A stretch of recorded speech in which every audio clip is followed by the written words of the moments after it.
Le agradezco por estar con nosotros a esta hora. ¿Qué le parece si echamos un vistazo a lo que es noticia en Ecuador? Mire, ahí está César. Gracias, Andy. Después de lo que significó la consulta popular, hay que aterrizar la voluntad del pueblo ecuatoriano a través de leyes. Primero, el Consejo Nacional Electoral tiene que presentar los resultados pertinentes y después, se ha dicho, el Gobierno Nacional ya tiene listo las 5 leyes que permitirán darle a aplicar las cosas que el mandante ha establecido a través del voto popular. Estamos aquí con Natalie Farinango, ella es presidenta de la Comisión de Régimen Económico y también asambleísta de ADN para conversar cómo se va a actuar desde la Asamblea en ese sentido. Gracias, asambleísta, por este tiempo con la audiencia de Latinoamérica.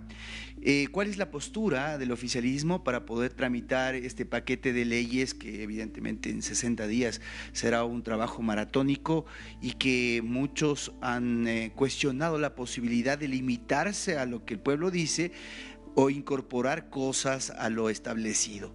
Coméntenos qué es lo que han trabajado desde el oficialismo. Bueno, buenas tardes con quienes nos siguen por este medio de comunicación. Gracias por la oportunidad.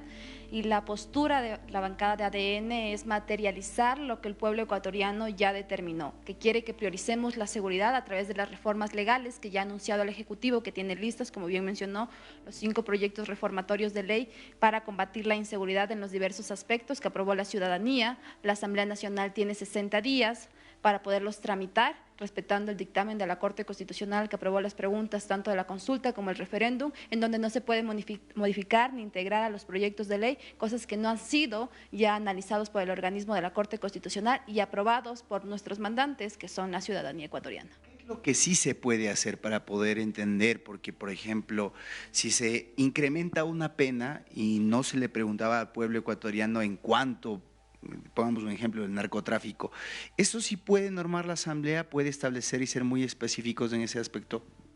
Bueno, la Corte Constitucional también ha determinado que debe cumplir el procedimiento ordinario. El procedimiento ordinario requiere de 2 debates, tanto para hacer el informe para primer debate como el informe para segundo debate, donde se analizará, por ejemplo, esos aspectos que son fundamentales y que tendrá que ser aprobado por el Pleno por la mayoría, que serían los 70 asambleístas.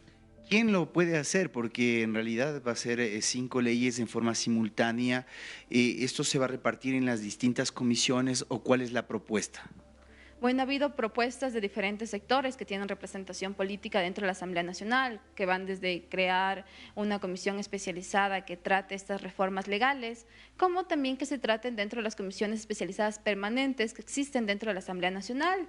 Por ejemplo, si son reformas al COI, podrían ir tranquilamente a la Comisión de Justicia, otras reformas podrían ir a la Comisión de Seguridad, pero también hay que ver en qué términos se llega dentro de la Asamblea Nacional a analizar qué es más conveniente y sobre todo cumpliendo el plazo establecido por la Corte Constitucional y que también fue consultado por a la ciudadanía, que son los 60 días. Hay un planteamiento que ha sonado en varias bancadas, la creación de una comisión ocasional. ¿Ustedes son partidarios de aquello? Bueno, todavía seguimos analizando como tal. Lo que nosotros priorizamos es que se logre ya materializar lo que la ciudadanía nos ha mandado, que legislemos y reformemos las leyes para combatir la inseguridad. En el tema, por ejemplo, del asunto de la colaboración de los militares para poder salvaguardar el orden público junto a la policía, esto, ¿qué es lo que se requiere hacer específicamente para poder normar y establecer qué es lo que pueden o no hacer los militares de aquí en adelante? Bueno, y aquí también comentar que mucho se decía que el gasto de la consulta popular era innecesario. La primera pregunta de la consulta popular nace porque la Asamblea Nacional aprobó que las Fuerzas Armadas puedan salir a ayudar también a combatir la inseguridad en las calles. Entonces, de ley se iba a dar la consulta popular porque fue aprobada por la mayoría de los asambleístas. Es más, se aprobó por unanimidad. Es la primera pregunta que ya pasó por la Asamblea Nacional, que pasó también la revisión de la Corte Constitucional y que ya fue aprobado por la ciudadanía. Eso ya solo debe ir directamente a la ley. Y a la reforma de la Constitución, perdón. Muy bien. El tema de extradición, que también generó tanta expectativa, creo que fue una de las preguntas que más favor recibió del pueblo ecuatoriano. En ese sentido, no significa que de aquí en adelante se pueda extraditar a cualquier persona. También habrá que establecer en qué casos, y esto depende también de la normativa internacional. Sí, totalmente. Creemos que es una figura necesaria para combatir el crimen organizado, transnacional sobre todo, pero ya lo comentó, requiere de ciertos requisitos para que sea aplicable como tal. Primero, que haya un delito que sea equiparable tanto en nuestra legislación como en la legislación del país solicitante de la extradición y como tal una serie de requisitos para que se pueda aplicar la figura como tal. El tema de la extinción de dominio también es muy importante porque la impunidad había pregonado en este país.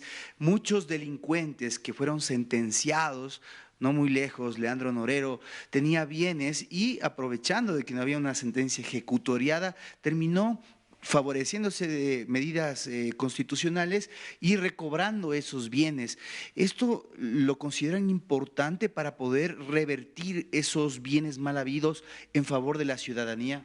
Es fundamental dentro del país existe impunidad económica, en donde si bien pueden haber sentencias que llevan la pena privativa de libertad, no existe el ataque a los bolsillos, que es verdaderamente importante. Con ese dinero mal habido siguen financiando otros delitos. Por ende, que se simplifique aún más el proceso de extinción de dominio, que ahora sería eliminando la sentencia previa, sería fundamental para atacar, ahora sí, de manera real, la impunidad económica.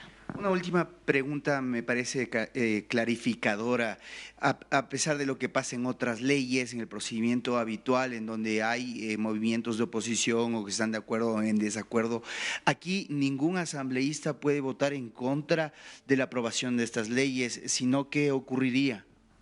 Bueno, primero, lo que activó el presidente de la República es una de las formas de democracia reconocidas en la Constitución, que es la democracia directa, en el cual la ciudadanía se expresa de manera directa qué es lo que quiere que legislemos. Y nosotros también cumplimos un papel de democracia representativa, es decir, estamos representando a determinado sector de la población. Por ende, nuestro mandato se basa en lo que quiere la ciudadanía. El asambleísta, cualquiera de los 137 asambleístas que quiera votar en contra de lo que ya aprobó la ciudadanía, sería también dentro de un proceso hasta de destitución por no acatar lo que la ciudadanía, nuestros mandantes se han expresado dentro de la consulta popular. Muy gentil ha sido Natalie Farinango, asambleísta de ADN. Veremos cómo evoluciona la noticia una vez que se publiquen los resultados oficiales y se manden las 5 leyes acá a la asamblea, si va a una comisión ocasional o se repartirá en las distintas comisiones especializadas. Eso es lo que está por verse. Hasta aquí el informe, Andy. Nos vemos más adelante con DNews desde Ecuador. Te agradezco, César García Vélez, por esta entrevista y por permitirnos entender lo que es noticia en Ecuador. Nos vemos más adelante.